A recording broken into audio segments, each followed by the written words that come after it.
E agora eu vou conversar com a economista Andréa Ferreira para saber qual o cenário para este ano de 2025. Andréa, muito bom dia para você, né? Praticamente boa tarde, passando aí do meio-dia.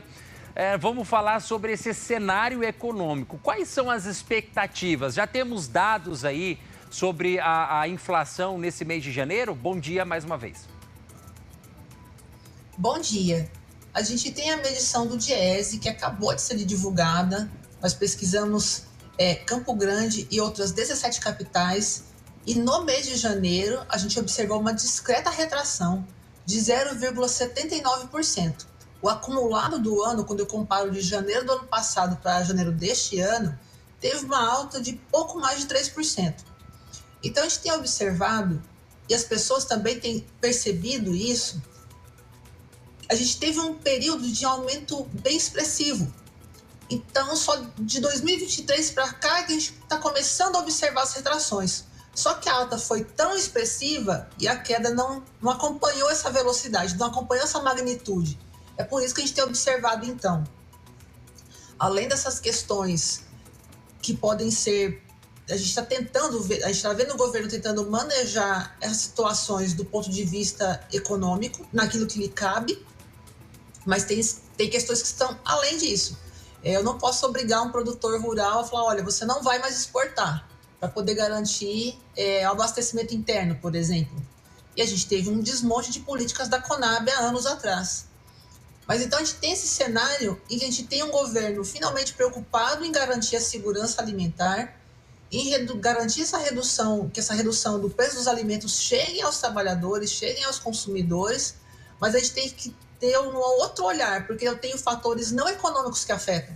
Então a gente tem observado isso especialmente no preço dos alimentos agora, nos últimos anos, mas especialmente agora. A gente teve um período de chuvas que foram boas para, por exemplo, a cultura do tomate. E isso fez com que o fruto registrasse queda aqui em Campo Grande na pesquisa pelo Diese. Outros, em compensação, pelas mesmas chuvas foram afetados e não puderam ser colhidos do jeito que deveria. E aí o preço subiu. Então a gente tem variações climáticas, tem essas políticas, né, as ações do governo federal tentando, pelo menos, achar um caminho para poder reduzir os preços. E são iniciativas importantes. Destaco, especialmente no caso da cesta básica, a tentativa do governo federal de isentar os itens da cesta básica de tributos. Infelizmente, alguns parlamentares votaram contra essa medida. E daí, então, a gente tem que continuar acompanhando. Sim. O clima político, o clima, a temperatura, né, estação de chuvas e tudo, e também as preferências dos produtores. A gente tem observado, especialmente no caso da carne, que é um item da pauta de exportação do Mato Grosso do Sul, a gente pesquisa carne bovina, mas a gente considera o grupo carnes, né? Carnes de aves, suínos e outros animais. Então, os produtores eles têm preferido exportar, porque daí eles ganham no próprio processo produtivo do alimento, quanto na variação cambial. E aí, por isso que, assim, nós estamos bem dizer, no comecinho do segundo mês do ano, a gente tem que continuar acompanhando, mas se essas premissas continuarem, por exemplo, essas grandes variações climáticas, redução de área do plantio, troca de itens que são produzidos. Então, a gente teve uma redução, por exemplo, na produção do feijão. A área plantada do feijão diminuiu para dar lugar, por exemplo, à soja ou boi. Então, enquanto a gente observar esse cenário, se ele se mantiver, a tendência é que os preços podem sim, alguns preços podem continuar diminuindo, mas especialmente aqueles que não são mais caros no sentido que a gente, que a gente consome mais aqui, especialmente no caso da carne bovina, café, eles podem continuar com um preço mais elevado para o consumidor. Andréa, temos que continuar acompanhando. Em relação, até pegando o gancho aí desses alimentos, desses vários fatores que você já nos colocou, né? O clima, né, voltado ao tempo, ou pouca chuva ou muita chuva, né? A questão do aumento ou redução aí de produção, de área produtiva de alguns alimentos, como você citou no caso, o feijão. O clima político também, né, nessas tensões políticas que o país enfrenta, claro, e de uns anos para cá isso tem aumentado cada vez mais. E agora o fator do ICMS sobre o combustível. Isso deve impactar também, isso deve refletir no aumento de alguns produtos? Qual que é a expectativa em relação a esse agora a reajuste, né, do ICMS nos combustíveis válidos, então, desde o último sábado? Importante a gente destacar esse ponto, que a gente vai ter esse aumento e o ICMS, ele é um tributo estadual, então não partiu do governo federal. Aliás, uma boa medida que partiu do governo federal foi o fim da política de paridade de preços internacionais que era praticado pela Petrobras.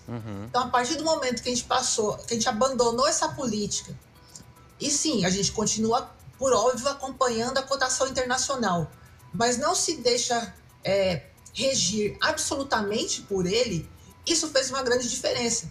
Veja, mesmo com esse aumento agora no ICMS, que ele vai sim ter impacto, a gente não sabe precisar quanto, porque tem que ver como é que está a situação dos estoques nos supermercados, por exemplo, né? Sim. Mas a gente tem muitos produtos que não são produzidos aqui no Mato Grosso do Sul.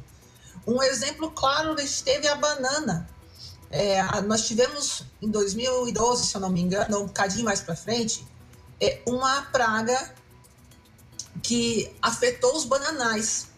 E para poder eliminar essa praga, teve que fazer um vazio sanitário, ficar sem plantar nenhum pé de banana para fins comerciais. De repente, o seu pé de banana no seu terreno está lá tranquilo. Sim. Mas para fins comerciais, foi preciso ficar 5 anos sem plantar. E a gente, então, importa muita banana. Dependendo do lugar de onde a gente importa, a gente vai ter um preço maior ou não, porque isso também vai se traduzir não do processo produtivo, mas também do frete.